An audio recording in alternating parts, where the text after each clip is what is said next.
Assalamualaikum warahmatullahi wabarakatuh. Balik lagi bareng gue Kaisar Rizky Kurniawan. Di video kali ini gue akan sharing seputar karir seorang desainer. Jadi sebagai seorang desainer, kita itu pasti punya goals, punya target, tangga karir yang ingin dicapai. Nah, di era gig economy ini, peluang-peluang pekerjaan di bidang desain makin banyak. Karena itu juga seorang desainer punya kemungkinan untuk mendapatkan uang atau mendapatkan penghasilan nggak cuma dari satu sumber. Nah, di video kali ini gue bakal bahas peluang penghasilan seorang desainer atau peluang karirnya berdasarkan sumber pendapatannya gitu. Buat teman-teman yang baru pertama kali mampir di channel ini, silakan subscribe. Tonton video-video lainnya. Kalau teman-teman ngerasa video-videonya bermanfaat, bagiin ke teman-teman kalian, saudara-saudara, ya semuanya. Disclaimer dulu, jadi apa yang gue ceritain di sini berdasarkan pengalaman pribadi gue dan orang-orang yang ada di sekitar gue. Oke, langsung aja kita ke videonya. Yang pertama adalah seorang desainer yang jadi full-time freelancer. Seorang desain freelancer biasanya dibayar berdasarkan apa yang dia kerjakan, kesepakatan di project tersebut, atau juga bisa jadi dibayar per satuan waktu.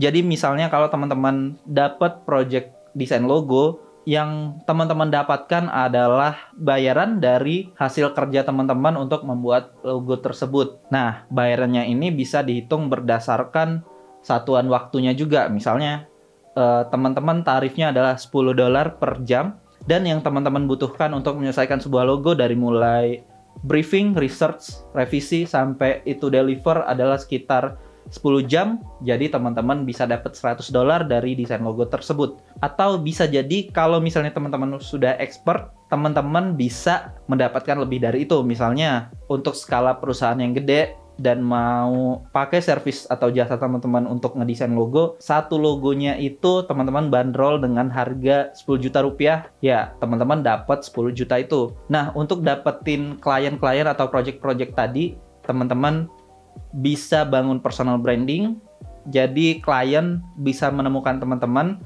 atau teman-teman juga bisa coba beberapa situs freelance seperti misalnya Fiverr.com, freelancer.com, terus juga Upwork.com. Jadi di situs-situs freelance tersebut, teman-teman ikutin instruksinya, teman-teman bisa jual skill atau kemampuan teman-teman di situs-situs tersebut, dan teman-teman akan mendapatkan bayaran sesuai apa yang teman-teman kerjakan gitu. Selanjutnya, teman-teman juga bisa dapat penghasilan dengan cara ngejual produk, aset desain, ataupun karya teman-teman di situs-situs microstock atau situs-situs marketplace. Nah, jadi sistemnya kalau teman-teman jualan di Microstock Marketplace ini, teman-teman bikin karya, bikin desain yang sesuai dengan kebutuhan usernya, yang sesuai dengan target marketnya, yang sesuai dengan requirement yang ada di situs-situs tersebut. Lalu teman-teman upload, dan nantinya ketika desain teman-teman dipakai, di-download, ataupun dibeli oleh user dari situs-situs marketplace tersebut, teman-teman akan mendapatkan penghasilan, akan mendapatkan bayaran, atau akan mendapatkan royalti. Dengan begitu, teman-teman nggak akan kehabisan pekerjaan gitu ya. Teman-teman kalau misalnya nganggur, teman-teman bisa upload karya teman-teman ke situs-situs marketplace tersebut gitu. Misalnya teman-teman upload di flaticon.com, di Freepik, di Shutterstock, Adobe Stock, di Alami, dan masih banyak lagi situs-situs lainnya. Jadi teman-teman itu akan mendapatkan royalti dari karya yang sudah teman-teman upload dan dibeli atau dibayar oleh user-usernya. Selain itu, yang ketiga, sebagai freelance designer, teman-teman juga bisa dapat penghasilan dari lomba. Nah, situs lomba logo yang sangat terkenal, misalnya 99design.com. Di 99design, teman-teman bisa ikutan lomba dan bersaing dengan desainer-desainer lainnya di seluruh dunia. Kalau misalnya teman-teman berhasil atau memenangkan kontesnya, teman-teman akan mendapatkan sejumlah uang yang telah disepakati. Selain itu juga kalau teman-teman adalah seorang UI UX designer atau front-end developer, ada situs yang namanya itu topcoder.com. Ada beberapa kompetisi yang bisa teman-teman ikutin dan bisa juga teman-teman coba. Kalau teman-teman memenangkan kontesnya, teman-teman akan mendapatkan penghasilan dari situ. Nah, keuntungan dari ikutan di situs-situs lomba ini adalah teman-teman bisa mengasah skill teman-teman dan mengasah kemampuan teman-teman untuk lebih kompetitif gitu ya. Jadi teman-teman tahu desainer-desainer lainnya itu kemampuannya kayak apa sih gitu. Selanjutnya kita masuk ke plus minusnya. Plusnya kalau teman-teman nge-freelance adalah teman-teman bisa dapat yang namanya fleksibilitas kerja, baik itu waktu ataupun tempat.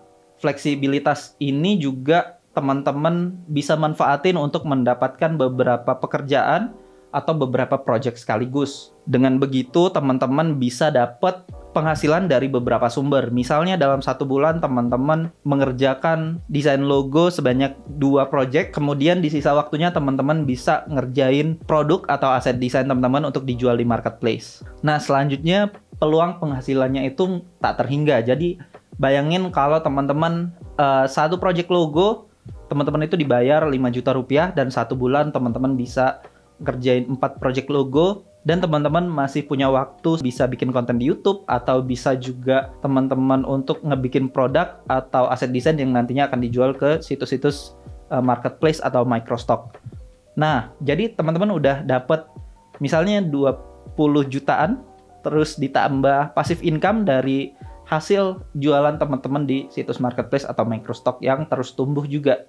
Terus manfaat lainnya nggak pandang umur gitu ya, nggak ada kewajiban minimal pendidikan, nggak ada maksimal umur, minimal umur. Jadi kalau teman-teman anak SMA masih kuliah, teman-teman bisa coba nge-freelance ini. Asalkan teman-teman udah mengikuti requirements. Kalau misalnya teman-teman mau coba jualan di situs microstock, teman-teman belajar buat bikin desain vektor, baik itu ilustrasi, icon, ataupun pattern background, itu bisa teman-teman coba jual di situs-situs microstock. Jualannya ini tadi harus ngikutin requirement yang biasanya udah disediain oleh situs-situsnya. Namanya contributor handbook. Jadi misalnya teman-teman mau jualan di Freepik, teman-teman tinggal cari aja contributor handbook di Freepik. Di situ pasti dijelasin gimana caranya biar diterima, struktur filenya gimana, terus bentuk desainnya gimana yang diterima atau nggak diterima. Jadi ya teman-teman bisa mulai gitu ya, bisa mulai segera mungkin kalau teman-teman mau coba jadi freelancer ini. Kalau teman-teman mau jadi full time freelancer, ada beberapa hal yang mesti dipikirin lagi. Misalnya teman-teman harus pintar ngatur waktu dan prioritas. Jadi teman-teman harus pintar-pintar nih. Hari ini kita mau ngapain aja, mau ngerjain apa aja, kira-kira target selesai projectnya kapan. Kalau teman-teman belum nyelesain satu pekerjaan, teman-teman nggak bisa ngerjain project atau kerjaan lainnya. Nah, ini yang jadi bumerang kalau teman-teman nggak bisa ngatur waktu dengan baik gitu. Ya, selanjutnya kalau teman-teman mutusin untuk jadi full-time freelancer, teman-teman juga harus pinter-pinter manage keuangan. Karena penghasilannya itu walaupun potensinya tak terhingga, tapi ada juga kemungkinan untuk teman-teman nggak dapat pemasukan sepeser pun atau nggak dapat klien satupun di bulan berikutnya gitu. Jadi teman-teman harus pintar-pintar ngatur prioritas, ngatur keuangan, ngatur dana darurat untuk meminimalisir hal-hal yang nggak diinginkan gitu. Jadi seandainya teman-teman sakit, teman-teman nggak bisa dapat penghasilan, tapi teman-teman udah ada dana darurat buat pergi ke rumah sakit buat berobat gitu. Yang selanjutnya yang perlu diperhatiin adalah modal dan peralatan kerja. Jadi biasanya kalau teman-teman itu kerjanya di kantor, peralatan kerjanya kayak laptop, tools-tools desainnya kayak Adobe itu biasanya udah disediain dari kantor tempat teman-teman kerja. Tapi kalau teman-teman itu seorang full-time freelancer, teman-teman harus punya laptop sendiri, atau kalau teman-teman butuh monitor ya teman-teman beli monitor sendiri, mouse, keyboard, terus juga langganan Adobe. Selain itu, misalnya teman-teman butuh buat langganan Freepik, langganan situs-situs microstock, ya teman-teman harus mengeluarkan atau menyediakan budget untuk itu. Kalau tadi kita bahas full-time freelancer, di peluang yang kedua ini, teman-teman itu jadi full-time designer di salah satu perusahaan. Jadi teman-teman itu kerja di suatu kantor, di suatu perusahaan yang membayar teman-teman setiap bulannya. Di opsi kedua ini, kalau teman-teman jadi full-time designer di suatu perusahaan, waktu kerja dan juga lokasi kerjanya biasanya disepakati bersama dan perusahaan. Ada perusahaan-perusahaan yang memperbolehkan karyawannya untuk bekerja full-time secara remote Jadi teman-teman kerjanya dari rumah tapi tetap dapat penghasilan bulanan. Ada juga perusahaan-perusahaan yang mewajibkan desainernya untuk kerja di kantor gitu. Nah, lokasi kerjanya juga demikian. Jadi tergantung kesepakatan teman-teman dengan perusahaan tempat teman-teman bekerja. Tapi sejak pandemi ini, beberapa startup teknologi biasanya sudah menyediakan opsi karyawannya untuk bekerja dari rumah.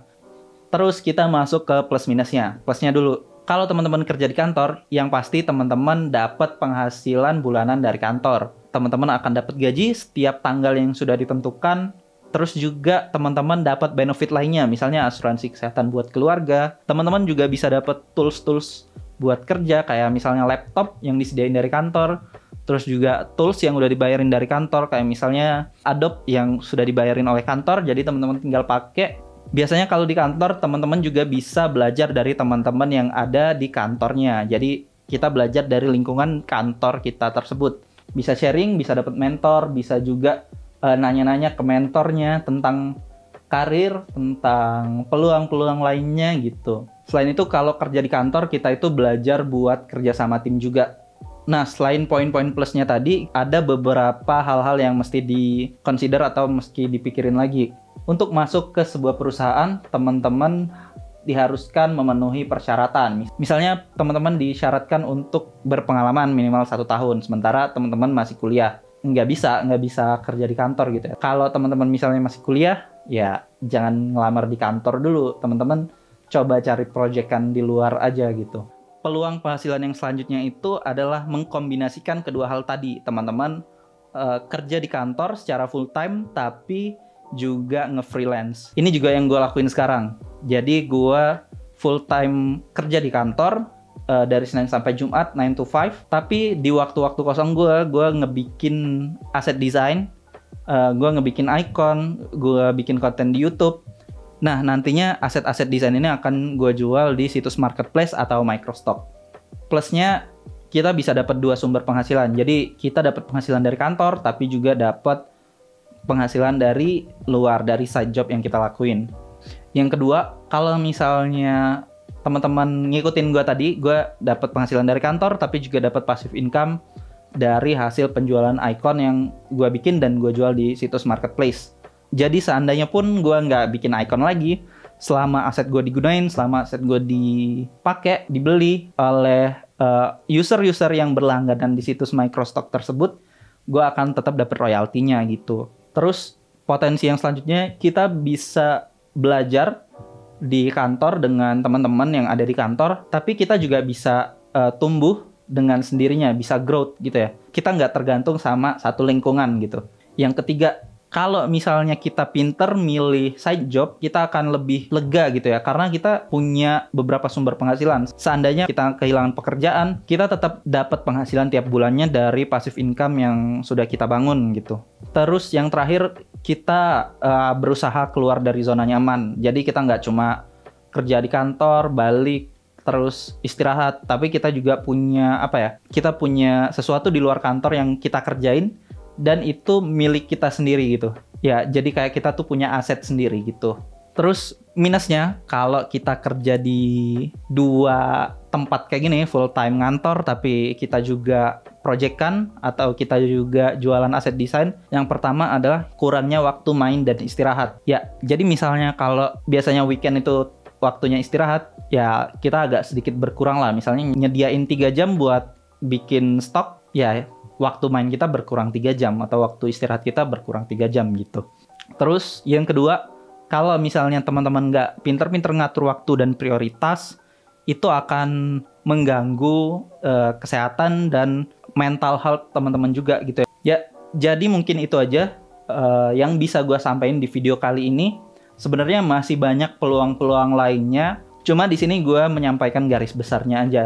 Jadi pilihan karirnya tergantung teman-teman lagi, apakah teman-teman mau full time ngantor, full time freelance, atau menggabungkan keduanya. Itu tergantung pribadi masing-masing dan kebutuhan masing-masing lagi ya gitu.